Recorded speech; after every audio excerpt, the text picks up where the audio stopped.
all have gathered here to mark the other landmark of success by celebrating the 76th Independence Day of our beloved country, India. We, on behalf of the Indian Consulate, CapeTown, wholeheartedly welcome all of you to the flag hosting ceremony to celebrate our National Day. On 15th August 1947, India was recognized as an independent nation. But for this recognition, our ancestors have sacrificed everything. Now, I would like to invite Honorable Consul General Shri P.K. Ashok Babu for flag hosting followed by National Anthem and to read out Honorable Rashtrapati Ji address to the nation. Please, sir.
Warm good morning to all of you, distinguished members of the Indian community and Friends of India Consulate in Cape Town. I extend warm greetings and best wishes to you and your family on the auspicious occasion of the 76th Independence Day. Ladies and gentlemen, Independence Day is the occasion when we celebrate our freedom and sovereignty. We remember the sacrifices and efforts of our great leaders who gained us freedom and ensured that India emerged as a plural, democratic and a modern nation. We also have reaffirmed our resolution to work together for realizing the dreams and aspirations of our countrymen. As we celebrate the 76th Independence Day, countries around the world show a great interest in India for its potential to become an additional engine of growth, its ability to produce a large pool of human talent, and its model of governance based on democratic traditions and the rule of law. India attaches high importance to its strategic relationship with South Africa. There is a strong desire both at people-to-people level and as well as at the leadership level to further strengthen and expand this relationship.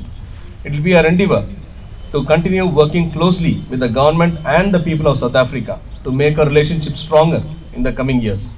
The Indian diaspora in South Africa has acted as a bridge of friendship, and you would have an important role to play towards achieving this. Let me now read excerpts from the address of the President to the nation.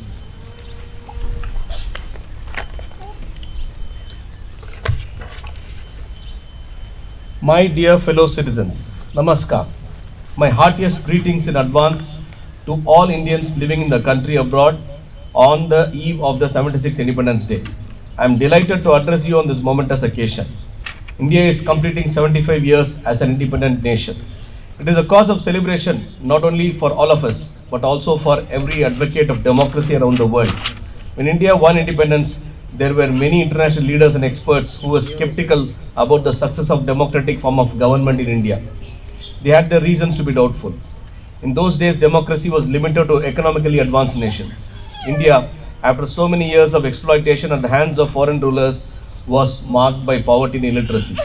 But we Indians proved the skeptics wrong. Democracy not only grew roots in the soil, it was enriched too. In most other well-established democracies, women had to wage long-drawn struggles to get the right to vote. But India adopted universal adult franchise right since the beginning of the Republic. Thus, the makers of modern India enabled each and every adult citizen to participate in the collective process of nation building. Thus, India can be credited to have helped the world discover the true potential of democracy. I believe this was not coincidence. At the beginning of civilization, saints and seers of this land had developed a vision of humanity that was defined by equality of all, indeed, oneness of all. The great freedom struggle and its leaders like Mahatma Gandhi rediscovered our ancient values for modern times. Then, it is no wonder our democracy had Indian characteristics. Gandhiji advocated decentralization and power to the people. For 75 weeks now, the nation has been commemorating these noble ideals that won us freedom. In March 2021, we began the Azadi Ka Amrit Mahotsav with the reenactment of Dandi March. This way, our celebrations began with a tribute to the watershed event which had put our struggle on the world map. This festival is dedicated to the people of India. Based on the success achieved by the people, the resolve to build Amrit Atmanirbhar Bharat is also part of this Mahotsav. Citizens from all age groups have keenly participated in a series of events held across the country. This grand festival is going ahead with the Har Ghar Tiranga Abhiyan. The Indian tricolors are fluttering in every nook and corner of the country. Great martyrs would have been thrilled to see the spirit of independence coming alive on such a massive scale. Our glorious freedom struggle was waged bravely across the vast territory of our country. Many great freedom fighters did their duty and passed on the torch of awakening, leaving little trace of their heroic deeds. Forgotten for long were many heroes and their struggles, especially among the peasant and tribal populations. The government's decision last year to observe 15 November as Janajatiya Gaurav Divas is welcome because of tribal leaders are not merely local or regional icons, but they also inspire the entire nation. Dear citizens, for a country, particularly an ancient one like India, the passage of 75 years is a mere blink of an eye. But for us as individuals, it is a lifetime. Senior citizens among us have witnessed a dramatic change in their lifetime. They have seen how, after independence, all generations have toiled hard, how we met great challenges, and how we have taken charge of our destiny. The lessons learnt in the process will prove useful as we move towards the next milestone in the journey of the nation, the Amrit Kal, the 25 years to the celebration of the centenary of our independence. By the year 2047, we will have fully realized the dreams of our freedom fighters. We will have given a concrete shape to the vision of those who, led by Baba Saheb Bhimrao Ambedkar, drafted the constitution. We are already on course to build an Atmanirbhar Bharat, an India that would have realized its true potential. The world has seen a new India rising in recent years, more so after the outbreak of COVID-19. Our response to the pandemic has been appreciated everywhere. We launched the biggest vaccination drive in human history, with vaccines manufactured in the country itself. Last month, we crossed the 200 crore mark in cumulative vaccine coverage. In combating the pandemic, our achievements have been better than those of many developed countries. From this feat, we are grateful to our scientists, doctors, nurses, paramedics, and the staff associated with vaccination. The pandemic has uprooted lives and also economies in the entire world. When the world has been battling the economic consequences of the great crisis, India got its act together and is now moving forward. India is among the fastest growing major economies in the world. India's startup ecosystem ranks high in the world.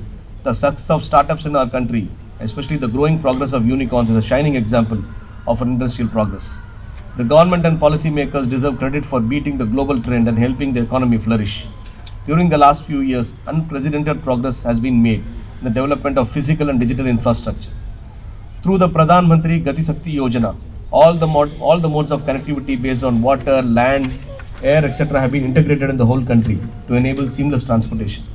For the vibrancy of growth visible in our country, credit must be given to workers and farmers whose hard work has made it possible, and entrepreneurs whose business acumen has created wealth. What is all the more heartening is that the growth is becoming more inclusive and regional disparities are reducing. But this is only the beginning. A series of economic reforms and policy initiatives have been preparing the ground for a long term. Digital India, for example, is creating the bedrock of a knowledge economy. The national education policy is aimed at preparing the future generation for the next stage of industrial revolution while also reconnecting it with our heritage. Economic success is leading to an ease in living too. Economic reforms are rightly accompanied by innovative welfare initiatives.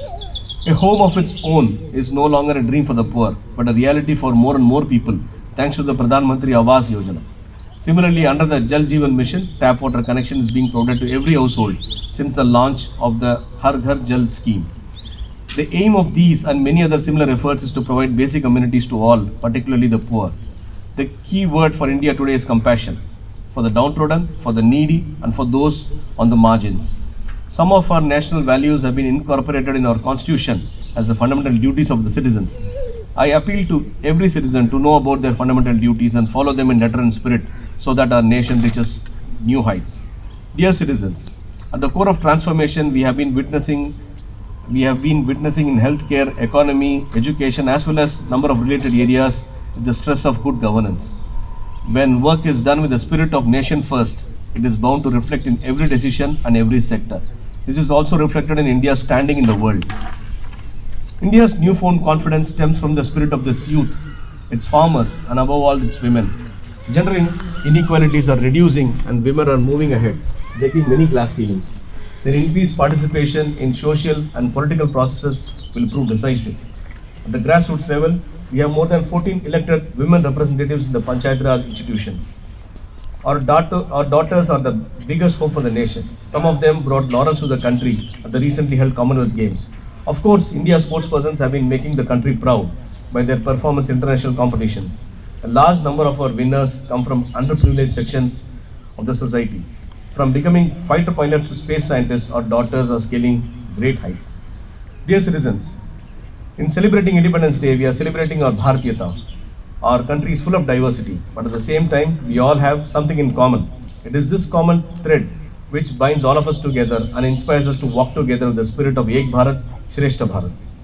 India is a very beautiful country, also because of its mountains, rivers, lakes, forests, and animals and the birds that live in such landscapes. When the environment is facing new challenges, we must remain determined to preserve all that makes India beautiful. Conserving water, soil, and biodiversity is our duty towards our children. Caring for Mother Nature has been part and parcel of our Indian culture.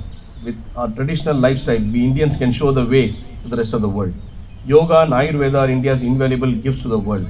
Their popularity is on the rise all over the globe. Dear fellow citizens, before I conclude, I would like to extend Independence Day greetings to the armed forces, to the members of the Indian missions abroad, and to the Indian diaspora who continue to make their motherland proud. My best wishes to all of you. Thank you. Jai Hind. I would like to invite all of you for a group photograph. Please join us.